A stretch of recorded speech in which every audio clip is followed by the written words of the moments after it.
Нема да разговараме за скијање, иако сте во зимски амбиент, туку ќе разговарате со соговорникот за пливање. Зашто точно станува збор?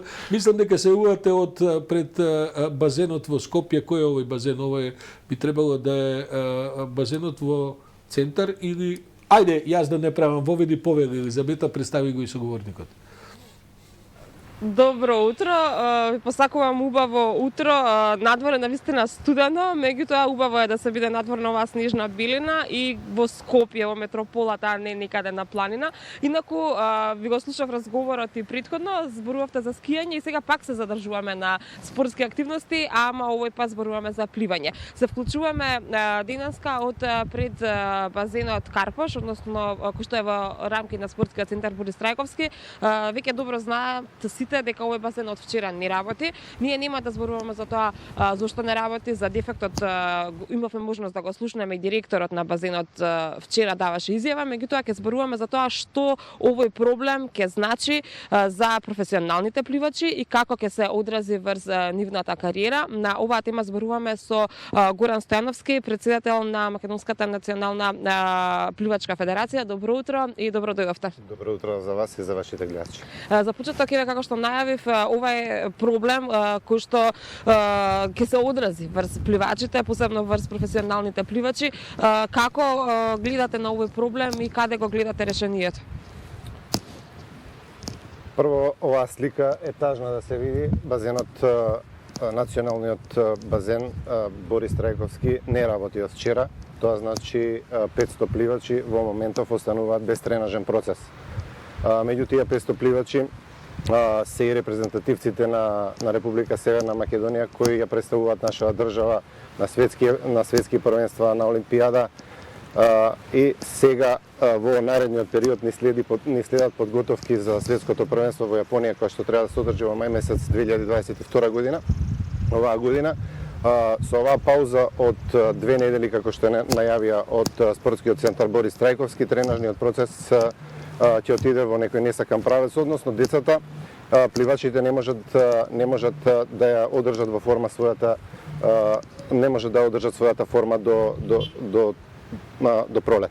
Што тоа значи? Секој ден пауза во пливањето не може да се надополни со еден месец и така со еден месец напорен тренинг, така да овие 2 недели пауза од базените ќе направат огромна штета во пливањето. Така, меѓутоа, од друга страна, има ли друга опција? Со оглед на тоа што овој базен е затворен, дали може никаде да се пренасочат овие пливачи? Опција немаме, во моментов нема никаква опција. Капацитетот на олимпискиот базен е 20% функционалност. Зашто го тврдам тоа? Затоа што работи само малото корито кое што има длабочина од 80 см до 1,20 м. Тоа уопште не е доволно за одржување на професионални тренинзи, а поготово да се надеваме дека нашите професионалци, представници на репрезентативци дека ќе можат да одржат квалитетен тренинг на тој базен. Со оглед на тоа што на олимпискиот базен тренираат уште сигурно 150 до 200 пливачи и овие 500 кога би дошле тамо, сте поканети заедно да појдеме во наредните денови да видите како изгледа еден тренинг на олимпискиот базен во малото корито. Значи условите се никакви. Да не заборавиме, пред неколку дена беше затворен и градскиот базен во Куманово. Тамо гравитираат 5 спортски клубови, пливачки клубови и еден ватерполо клуб. Значи остануваат без пливање негде околу 300 до 400 пливачи. Каде го гледате решението? Решението постои, само не би навлегувале ние во изнаоѓање решение. Решението, пошто се работи за објект од национален интерес, поготово за овој овде во Борис Трајковски, едноставно решение треба да најде државата, институциите кои што веќе се запознаени, ние како пливачка федерација највише засегнати за овој проблем. Веќе ги известивме и бараме од нив што е можно поскоро да го решат проблемот, како би можело тренажниот процес да се одвива непрекинато. Штетата е огромна, пак ќе повторам, значи сериозно мора да се свати овој проблем, затоа што не може во иднина да побараме резултат од тренерите, да побараме резултат од пливачите. кои што напорно работат. Во вчерашната изјава на нашиот најдобар маратонски пливач Евгений Попасев ни кажа дека пливањето е еден од најтешките спортови. Да, ја можам да потврдам дека е најтежок спорт, затоа што можам да зборувам на оваа тема и како родител, и како член на управниот одбор во изминатите 5 години на Пливачката федерација и сега како ново избран председател на истата. Излезот стои само во институциите, во државата да конечно се го решиме проблемот и на нас пливачите, односно на Пливачката федерација да им се обезбедат услови за да работат. Добивте ли никаква повратна информација, никаков фидбек ги повикувавте и во текот на вчерашниот ден овие институции за кои што денеска зборуваме, се огласија ли? Се огласија, да. Се огласија, чекаме, кај нив е топката, значи чекаме решение на проблемот. И се надеваме дека брзо ќе биде затоа што штетата е огромна. Би ве прашала и во однос на капацитетот на базените, дури и во нормални услови кога се во функција. Ја задоволуваат ли потребата на пливачите од целата метропола, па дури еве би ги споменала тука и рекреативните пливачи за кои што малку се зборува, меѓутоа и за нив е значајно да работат базените. Па во последниве години јас сум сведок на тоа дека овој спорт наидува на голем интерес и кај рекреативците и кај оние кои што професионално се занимаваат со овој спорт. Така да сме сведоци на секојдневна една гужва поготово во базенот Борис Трајковски, затоа што гравитираат многу рекреативци и сметам дека за град како Скопје овие два базена не се доволни. Смета и институциите дека не се доволни, затоа пред 4-5 години имавме најава дека ќе се изградат нови базени, школски базени кои што ќе растеретат дел од рекреативното пливање и професионалното пливање. Меѓутоа тоа остана така. Пред едно месец дена бев на состанок со спортските клубови пливачки во Штип. Тамо го видовме базенот кој што е во изградба, во која фаза е, значи тоа по мое видување не верувам дека во наредната година дека ќе биде готов. Имаме најава за пуштање на базенот во Тетово и остануваат уште неколку базени во Скопје.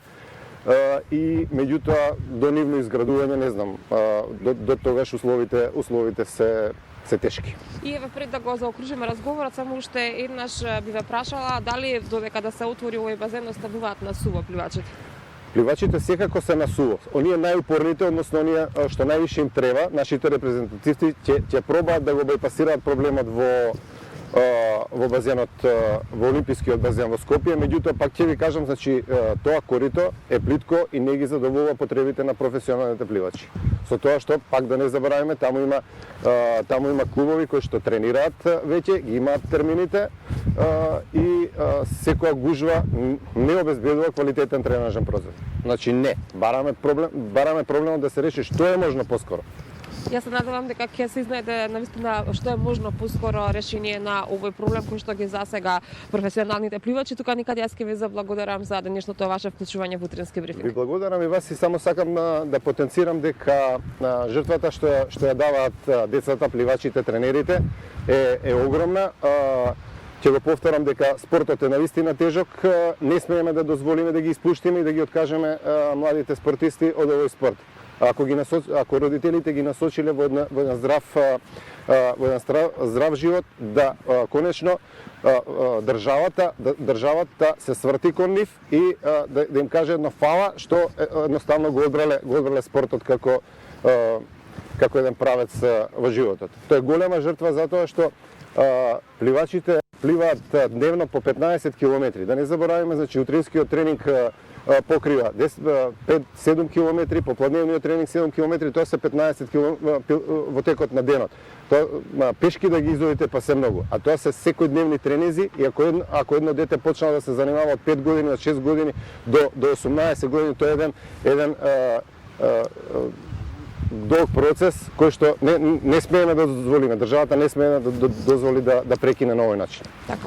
Се надеваме дека тоа и нема да се случи. А почитувани гледачи, ние се одјавуваме од тука по овој краток разговор.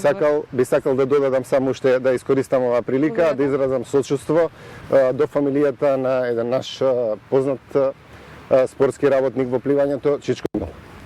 Сочувство и од нас до фамилијата. Студио? Штета што немаме повеќе време и може би е ред да го викнеме и господинот Стојановски во студио, бидејќи му ги гледаш и вчерашните изјави за Слободен печата и денеска.